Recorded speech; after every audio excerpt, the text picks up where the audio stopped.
घन आनंद समुद्र, प्रेम समुद्र, ज्ञान वैराग्य भक्ति ऐश्वर्य अनंत शक्तियों के स्वामी प्रभु श्री कृष्णचंद्र जी कृपा करके ऐसा उपदेश कर रहे हैं जिसे हम श्रद्धा विश्वास पूर्वक श्रवण करें, एकाग्रता पूर्वक महत्व बुद्धि रखकर मनन करें और अपने जीवन में उतारें, आचरण में लावें, तो इसी जन्म में परमहंसों द्वारा प्राप्तव्य जो एकांतिक महासुख है वो हमें प्राप्त हो जाए।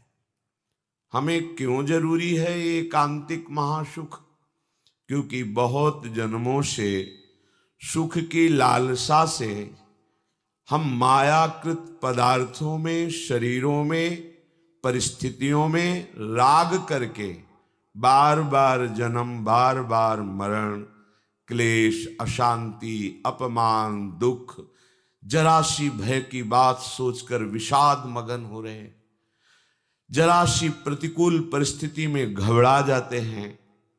ये सब एकमात्र भगवत प्राप्ति से ही शांत होता है।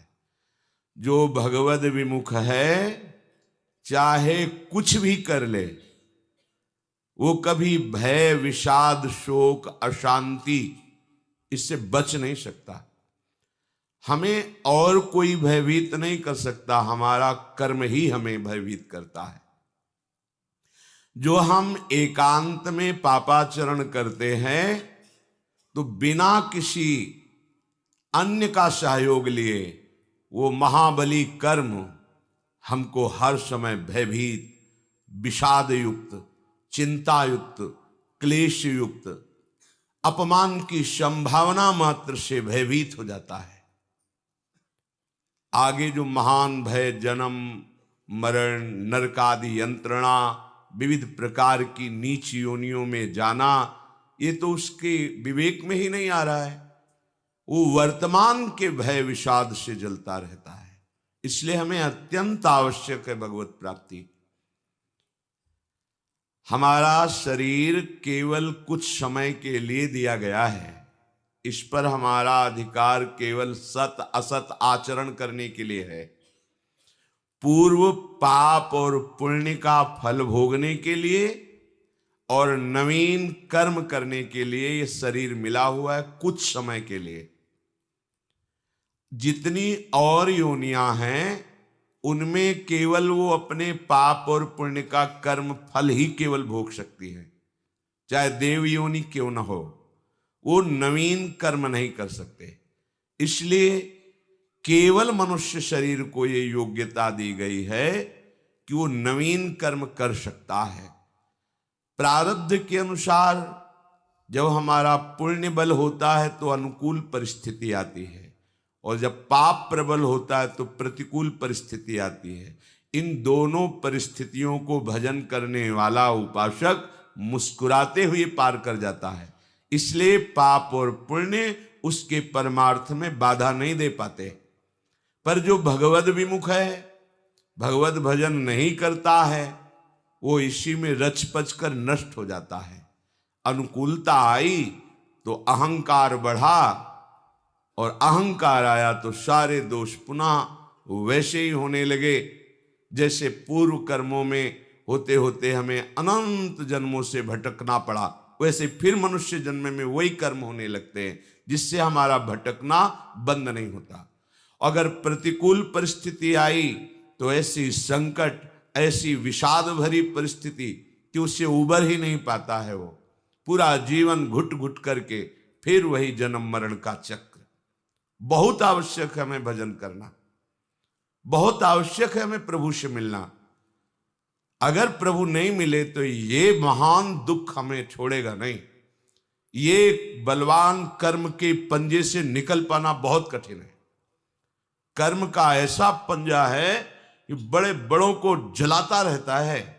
ये ऊपर से मुंह चुपड़ी बात कह देना, मुस्कुरा देना अलग बात हृदय को ताप रहित करने के लिए केवल केवल भगवदाश्रय है। इसलिए बहुत आवश्यक है। हम जो भी करते हैं, हम जलना नहीं चाहते, हम अशांत नहीं होना चाहते, हम शांति चाहते हैं, शीतलता चाहते हैं, सुख चाहते हैं, प्रेम चाहते हैं, और ये जगत में है नहीं। इसलिए हमें प्रभु का आश्रय लेकर भजन करना अनिवार्य है। नहीं समझोगे भटकोगे, समझ जाओगे इसी जीवन में वो सुख प्राप्त करोगे जहां दुख का लेश भी नहीं है। और जो भगवद आश्रित है तो ये सारी माया उसके अनुकूल हो जाती है। माया और कोई नहीं, मां है, ये भगवती मां है। ये त्रिगुणात्मिका माया भगवती अम्बा ही है, दूसरा कोई नहीं है।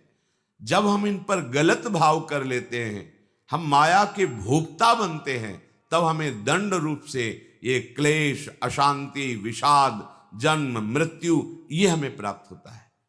और जब हम प्रभु की शरण में होकर प्रभु का भजन करते हैं तो ये अम्बा देखती है कि सही मार्ग से चल रहा है, तो अनुकूलता प्रदान कर देती है, अर्थात जो बाधा पहुंचानी होती है उसे रोक देती है। काम, क्रोध, लोभ, मोह, मद, मत्सर सब इनकी ही शक्तियां हैं, ये सब शांत हो जाती हैं। सोचो, जिस हृदय में कोई कामना नहीं, जिस हृदय में कहीं किसी तरह का क्रोध नहीं, लोभ नहीं, मोह नहीं, मद नहीं, कैसा शीतल हृदय होगा वो। यही तो हम चाहते हैं, हमारा हृदय शांत रहे, प्रसन्न रहे, हमें कोई ऐसा प्यार करे जो अविनाशी हो, केवल हमारे लिए हमको प्यार करे, अपने स्वार्थ के लिए नहीं। जगत में कहीं भी कोई प्रेम करता है तो अपने स्वार्थ की पूर्ति के लिए आपके सामने प्रेम प्रदर्शन करता है। अगर स्वार्थ रहित कोई आपसे प्रेम कर सकता है तो वो केवल पूर्णानंद घन स्वरूप प्रभु ही कर सकते हैं, प्रियालाल ही कर सकते हैं। भ्रम में मत रहिए, समय नष्ट मत कीजिए। कोई आपको प्यार नहीं करता, अपनी अनुकूलता को प्यार करता है। आप मान लेते हैं कोई हमें प्यार करता है।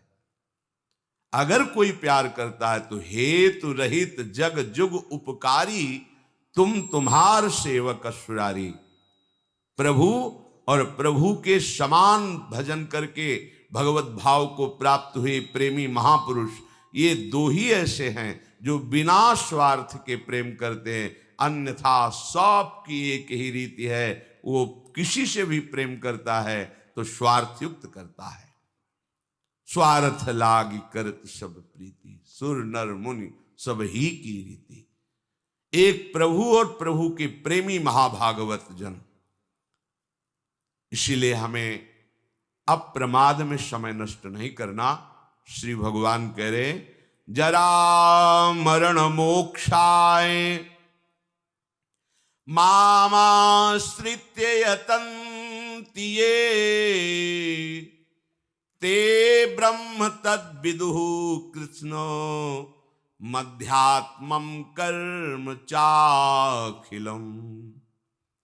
वृद्धावस्था और मृत्यु से बहुत जल्दी मुक्ति पा लीजिए, भगवान आदेश कर रहे हैं। जो मनुष्य मुक्ति पाने का उपाय मेरा आश्रय लेकर प्रयत्न पूर्वक भजन करता रहता है, उसे संपूर्ण ब्रह्म का बोध हो जाता है, अध्यात्म को जान जाता है और संपूर्ण कर्म के रहस्य को जान जाता है।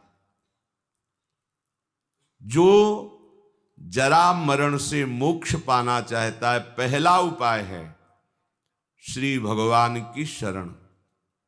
वो हम कैसे हों ये भी नहीं जानते, तो फिर भगवान कृपा करके अपने प्रेमी महाभागवतों का संग दे देते हैं। भगवत भक्तों की कृपा से भगवत शरणागति प्राप्त होती है।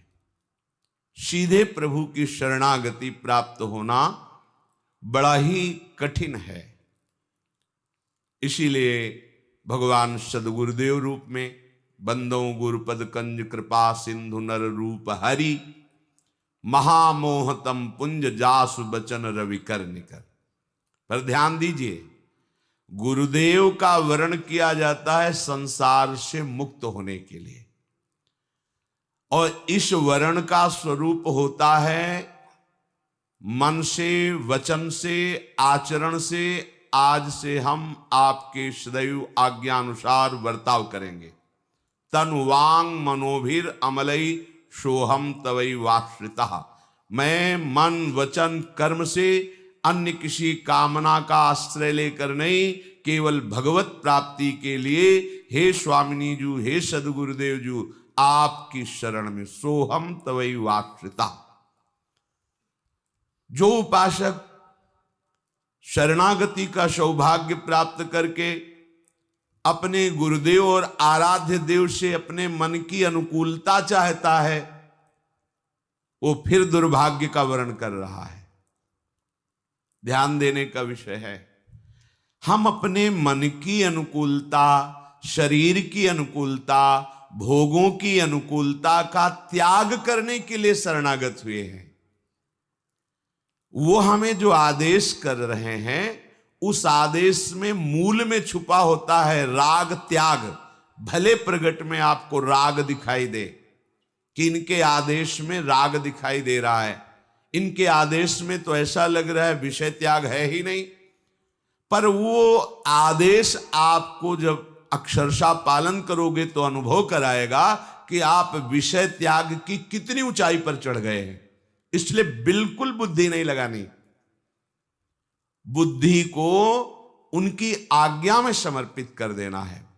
कोई बड़ा भाग्यशाली उपासक होता है, जीवन अर्पित करके एक एक कदम उनकी आज्ञा के अनुसार चलता है। अब जोई कहें करें हम सोई, बस ये जीवन बना लेना चाहिए। अगर ये जीवन बन गया तो जरा मरण मोक्षाय के लिए आपको अन्य कोई साधन नहीं करना पड़ेगा। अब आपको कोई चिंता नहीं होगी। जैसे चतुर केवट की नाव में कोई बैठ जाए तो निश्चिंत होकर नदी पार हो जाता है, उसको चिंता नहीं रहती। ऐसे चतुर खेवैया सदगुरुदेव की आज्ञा रूपी नौका पर जो उपासक बैठ गया, सुखपूर्वक भव समुद्र से तर जाता है। उसे पता ही नहीं चलता हम कितना भव समुद्र से बाहर हो चुके हैं। और जो तैर करके जाना चाहता है तो अथाह और अगाध है, बड़ा मुश्किल है। कोई बिरला तैर करके जाना, कोई बिरला। उस बिरले में भगवान या भगवान ही कृपा करके ऐसा बल दे जो निर्विघ्न पंथ निर्वाही, सो कैवल्य परम पद लहाई।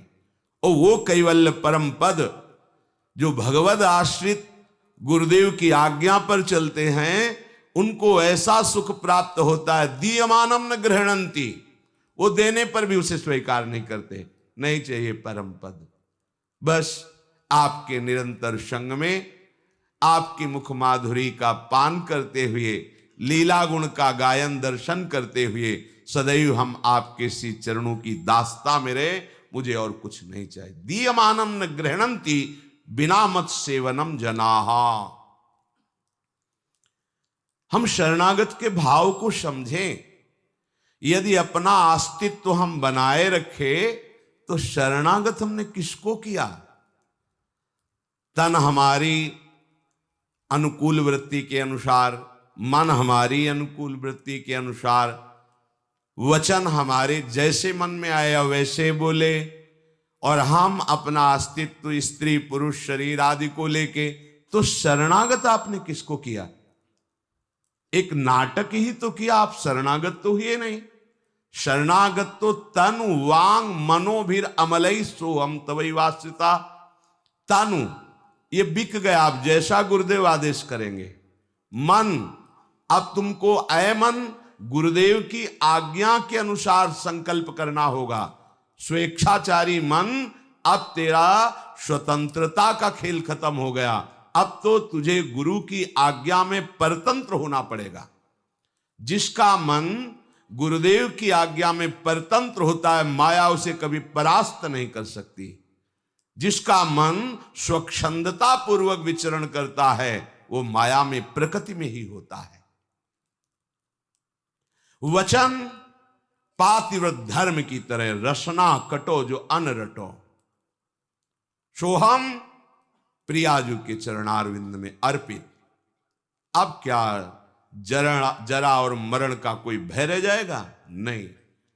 शरणागति मात्र से भगवान कह रहे हैं वो संपूर्ण ब्रह्म को जान जाएगा, अध्यात्म को जान जाएगा, कर्म के रहस्य को जान जाएगा, क्योंकि इसके जनाने वाले स्वयं जगत गुरु प्रभु हैं, जिनका आश्रय लिया गया है, हम जिनकी शरण में हुए। बस शरणागति के भाव को समझना है। शरणागत तो शास्त्रों हो रहे हैं, पर शरणागत की रहनी और आचरण कोई बिरला ही कर पा रहा है। अपने अहम के द्वारा प्रेरित मन के अनुसार चलना ये शरणागत का लक्षण नहीं है। आराध्य देव गुरुदेव की आज्ञा के अनुसार मन को चलाना, शरीर की संपूर्ण चेष्टाएं उनके अनुकूल करना, श्री कृष्ण अनुकूलेन प्रतिकूलस्य वर्जनम, उनके प्रतिकूल स्वप्न में भी ना मन में, ना तन में, ना वचन में कोई चेष्टा निहाल हो गए।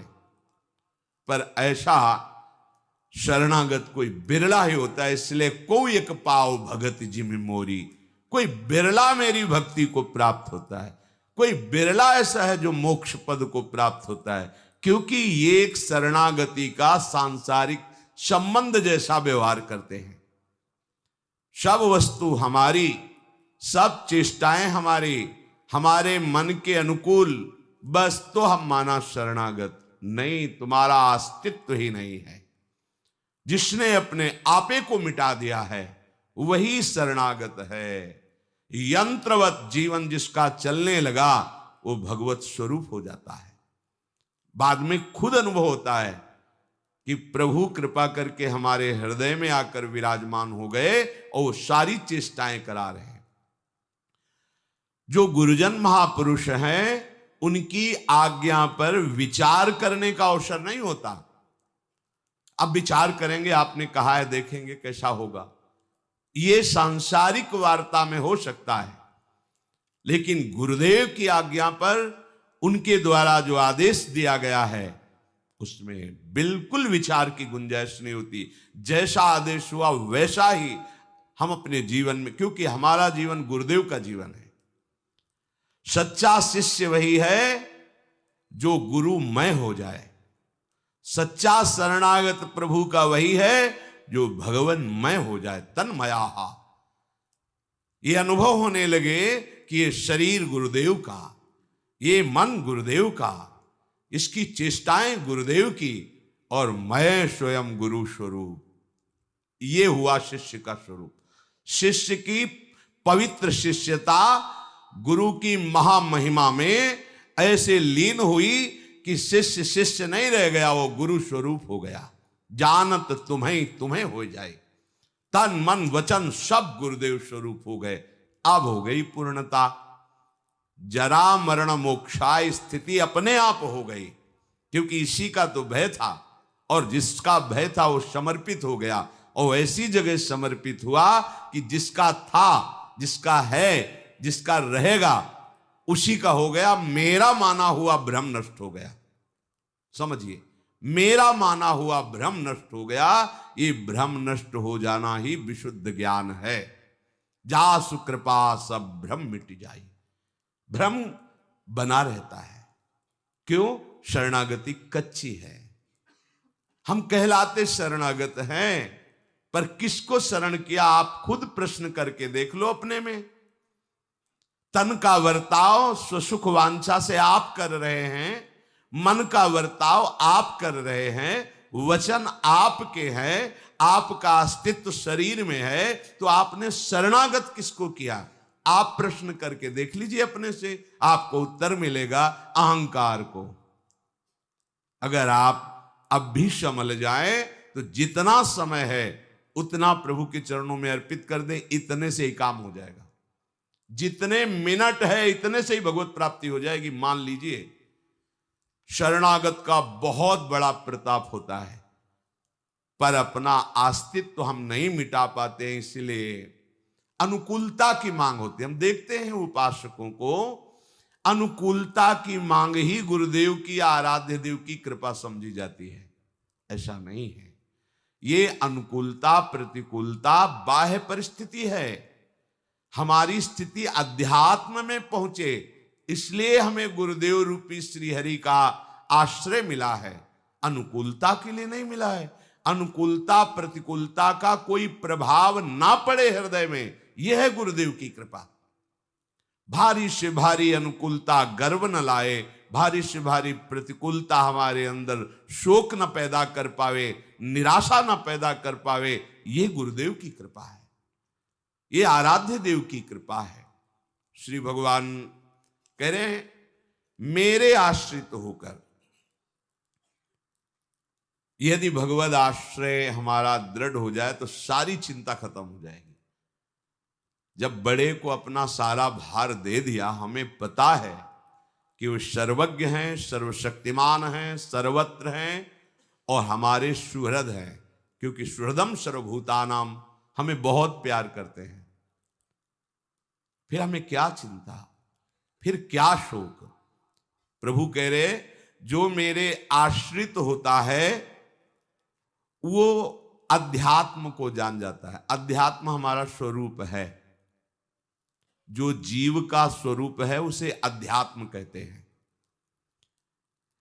एक शरीर को छोड़कर दूसरे शरीर को प्राप्त करने में जो हेतु है वो मूढ़ता है, अज्ञान है। ये अज्ञान जब तक निवृत्त नहीं होगा तब तक एक शरीर से दूसरे शरीरों में ये आवागमन बना रहता है। जिसको भगवद आश्रय से ज्ञान चक्षु प्राप्त हो गए हैं उसे विवेक कहते हैं, विशुद्ध विवेक। एक सेकंड में बड़ी से बड़ी समस्याओं को काट करके एकदम निहाल खड़ा है। यह केवल ज्ञान से ही हो सकता है, किसी के सहयोग से नहीं, अन्य किसी सामर्थ्य से नहीं। श्री भगवान ने एकादश स्कंद में उद्धव जी से कहा, हे उद्धव, तुम अध्यात्म मार्ग में चलने वाले उपासक हो, तुम्हें कोई गर्दन पकड़ करके पीट दे, ऊपर थूक दे, मूत दे, गाली दे, बांध दे, तो भी तुम अपने अध्यात्म से, आत्म विचार से अपने आप को बचा लेना, किसी बाहरी सहयोग से नहीं, किसी व्यक्ति के, किसी बल के प्रयोग से नहीं, आत्मविचार से। यही आत्मविचार ज्ञान चक्षु है। जब ज्ञान चक्षु का प्रादुर्भाव हो जाता है तो ये जान जाता है कि ये जन्म मरण का हेतु केवल इच्छा और द्वेष ही है। इच्छा द्वेष समुत्थेन द्वंद्व सम्मोहेन भारत सर्वभूतानि, जितने चराचर जीव हैं इनके जन्म मरण का हेतु इच्छा है मूल। उसकी पूर्ति ना होने पर, बाधा पड़ने पर द्वेष हो जाता है, क्रोध हो जाता है। इन्हीं द्वंद्वों से मोहित हुआ ये चराचर जगत जन्म मरण को प्राप्त होता है। ज्ञान चक्षु उपासक ये देख लेता है, इसलिए वो इच्छा रहित हो जाता है। जीव का क्या स्वरूप है, उसकी गति या दुर्गति क्यों होती है, भगवान उसे समझा देते। भगवान कह रहे जो मेरे आश्रित होता है वो अध्यात्म को जान जाता है। ये अध्यात्म को जानना है, अपने स्वरूप का परिचय हो जाना। आज तक हमारी दुर्गति क्यों होती रही, हमारी सदगति अब क्यों होगी, इसके रहस्य को वो जान जाता है। जब उपासक भगवद आश्रय लेता है तो वो अपने स्वरूप की तरफ चलता है। जब जगत का आश्रय लेता है तो वो देह और भोगों की तरफ चलता है। आप पहचानिए कि आप जगत आश्रित हैं या भगवद आश्रित हैं। जब जगत का आश्रय होता है तो देह पुष्टता, देह प्रियता, देह के आराम सुख भोग की लालसा और भोगों का चिंतन, यह है संसार का आश्रय। भगवद आश्रय एकमात्र प्रभु की प्राप्ति की लालसा, अपने स्वरूप की तरफ गमन, अध्यात्म नित्या। नहीं, ये शरीर मेरा स्वरूप नहीं है, ये कुछ समय के लिए मिला हुआ है, इससे केवल हमें भगवत प्राप्ति करनी है। हमें भोग भोग करके समय बर्बाद नहीं करना, मलिनता और हृदय में नहीं बैठालनी, हमें शास्त्र विरुद्ध आचरण नहीं करना। ये भगवत आश्रय से स्वयं जागृत होता है। संसार के शरीर के आश्रय से जैसे पापाचरण ना चाहने पर भी जबरदस्ती होते हैं, ऐसे ही भगवत आश्रित होने पर ना चाहने पर भी जबरदस्ती उससे सत्क्रियाएं होने लगती हैं। जैसे बलात् उससे कोई भागवतिक कार्य करा रहा हो, वो देखता है कि मेरे द्वारा बिल्कुल क्रियाएं नहीं हो रही, ये प्रभु करा रहे, सत्क्रिया।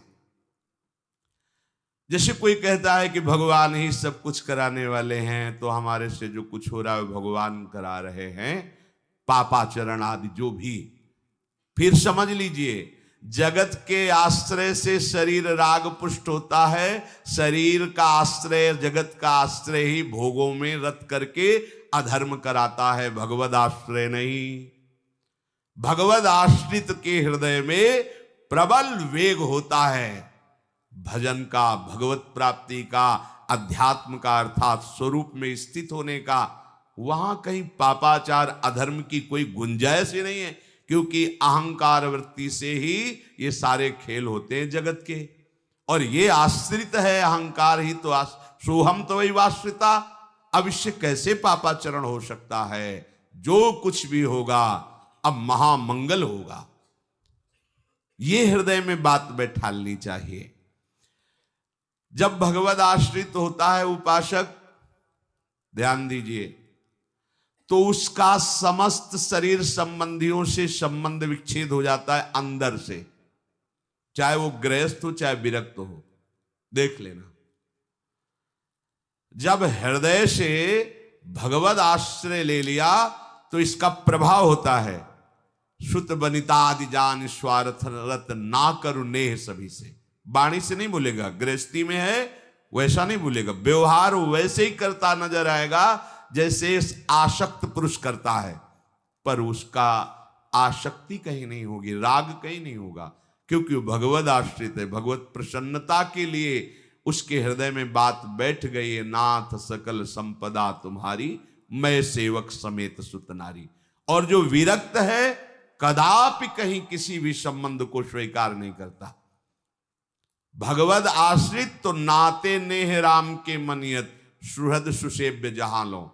अगर अब पार्थिव संबंधों का महत्व रहा तो आपने अभी भगवद आश्रय नहीं लिया है। तात मात सुत दार देह में मति अरुझय मति मंदा, हित किशोर को होय चकोर तू लख वृंदावन चंदा। ये भगवद आश्रित का लक्ष्य होता है। रसिक मंडली में या तन को नी के ढंग लगाओ, दंपति यश गाओ हर्षाओ, हितसो रीज रिझाओ। ये उसकी वृत्ति होती है। किसी भी संबंध से उसका कोई भी राग नहीं रहता। चलो हमारा राग नष्ट नहीं हुआ, पर हम नाटक करते हैं इस बात का, क्योंकि विरक्त मार्ग में हमारा कोई नहीं, अंदर से प्रियता है, पर बाहर से हम त्याग करते तो अंदर की प्रियता प्रभु का आश्रय हटा देगा। जो जगत के संबंधों में प्रियता है, स्नेह है, इसको निवृत्ति मार्ग पर उपासक को प्रगट में भी और अंतर में भी दोनों से हटा देना चाहिए। प्रवृत्ति मार्ग में जो गृहस्थ में है, बाहर से व्यवहार ज्यों का त्यों करते रहना चाहिए, अंदर से भगवत भाव में रहना चाहिए। सब प्रभु का है, प्रभु के लिए है। अब कोई पधारे तो भी कोई उसको शोक नहीं, जन्मे तो कोई उसको हर्ष नहीं। श्रीवास जी के आंगन में महाप्रभु चैतन्य देव अपने परिकर के साथ कीर्तन कर रहे हैं। कुछ दिन से उनका पुत्र बीमार था, एक ही पुत्र था, पधार गया। दासी ने कान में आके कहा श्रीवास से कि वो पुत्र पधार गया। उनका दोबारा यहां आवाज नहीं, महाप्रभु जानने न पावे, कीर्तन में कोई विक्षेप नहीं होना चाहिए, और बजा बजा के करताल हरि बोल जोर जोर से कीर्तन जैसे कोई बहुत बड़ी संपत्ति मिल गई हो, ऐसे नाचने लगे। पर महाप्रभु का कीर्तन रुक गया। महाप्रभु ने कहा, क्या बात, हमारा भाव शुष्क हो रहा है, कोई शोक हो गया क्या? श्रीवास ये सुन ही नहीं रहे, कीर्तन में मगन है। किसी ने कहा, श्रीवास जी का पुत्र पधार गया। श्रीवास जी की तरफ देखा, आनंद मगन होकर भगवान नाम कीर्तन में। श्रीवास जी से रोककर कहा, आपका पुत्र पधार गया और आपने हमसे भी नहीं कहा और कीर्तन भी नहीं रोका। तो उनका, प्रभु एक कहने की बात है, आपकी वस्तु है, आप यहां रखें या बुला ले अपनी नित्य सेवा में, मेरा क्या अधिकार? देखिए मेरा। और प्रभु रही शोक की बात, तो जिनका नाम अंतिम समय स्मरण में आ जाए तो जीव परम गति को प्राप्त होता है। वो साक्षात हमारे आंगन में खेल रहे हैं, नृत्य कर रहे हैं और महामहिम भगवान नाम गूंज रहा है। अब उस जीव के कल्याण में कोई, तो ये तो महा उत्सव है, ये शोक करने का विषय थोड़ी। महाप्रभु चैतन्य देव ने हृदय से लगा लिया और कहा, श्रीवास आज तुमने खरीद लिया श्री कृष्ण को, आज तुमने श्री कृष्ण को खरीद लिया। ये बात समझनी। गृहस्थ में भगवत भाव से युक्त, परिवार से बिल्कुल आंतरिक मोह नहीं, पर व्यवहार मोह जैसा ही। व्यवहार में कटुता नहीं आनी चाहिए, और निवृत्ति मार्ग में, वैराग्य मार्ग में बाहर से भी राग रहित और अंदर से भी राग रहित। भगवद आश्रय के रहस्य को जानने वाला उपासक किसी भी क्रिया से अपना संबंध नहीं रखता। ध्यान रखना, सब भागवतिक क्रियाएं हैं पर हमारा संबंध नहीं। संबंध इससे कुछ फल की प्राप्ति। परिक्रमा लगा रहे हैं, प्रभु की प्रेरणा लगा रहे हैं, इसका क्या फल है? हमें कुछ नहीं चाहिए इसका फल, क्योंकि हम कर नहीं रहे, प्रभु लगवा रहे हैं। ये आप कीर्तन करें, इसका क्या फल है? कीर्तन। सेवा करें, इसका क्या फल? सेवा। नहीं, कुछ तो नहीं, कुछ नहीं। हमारा जीवन भजन में हो रहा, कीर्तन में हो रहा, परिक्रमा लगा रहे हैं, धाम वास कर रहे हैं, इसका फल क्या है? यही महामहिम श्री धाम का वास मिला, महामहिम नाम हमारी जिह्वा पे चल रहा है, महामहिम धाम की प्रदक्षिणा या जो भी सेवा बन, उन क्रियाओं से हमें मतलब नहीं। मेरे प्रभु कृपा करके मुझे अपने समीप रखे और जैसी चेष्टा करा रहे, उसका कोई फल की आकांक्षा नहीं होती। श्री हरिवंश नाम नित कहो, नाम प्रभाव नाम फल लो, क्या नाम हमारी गति सदा। नाम का फल क्या है? नाम में प्रीति हो जाना। पहले उपासक नाम जप करता है, फिर नाम में रुचि होती, फिर नाम में प्रेम होता है।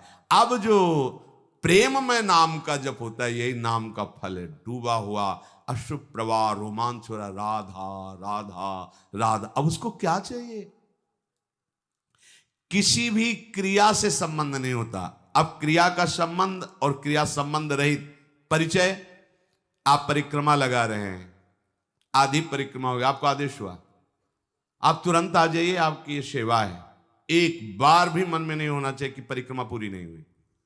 एक बार भी मन में नहीं आना जी। क्यों? बिका हुआ हमारा जीवन है, हमें ना परिक्रमा से मतलब है, ना हमें किसी अनुष्ठान से मतलब, हमें आदेश से मतलब है। या कोई घटना घटी आपकी परिक्रमा नहीं, आपको दुख नहीं होना चाहिए। प्रभु की जैसी इच्छा। जोई जोई प्यारो करे, सोई मुई भावे।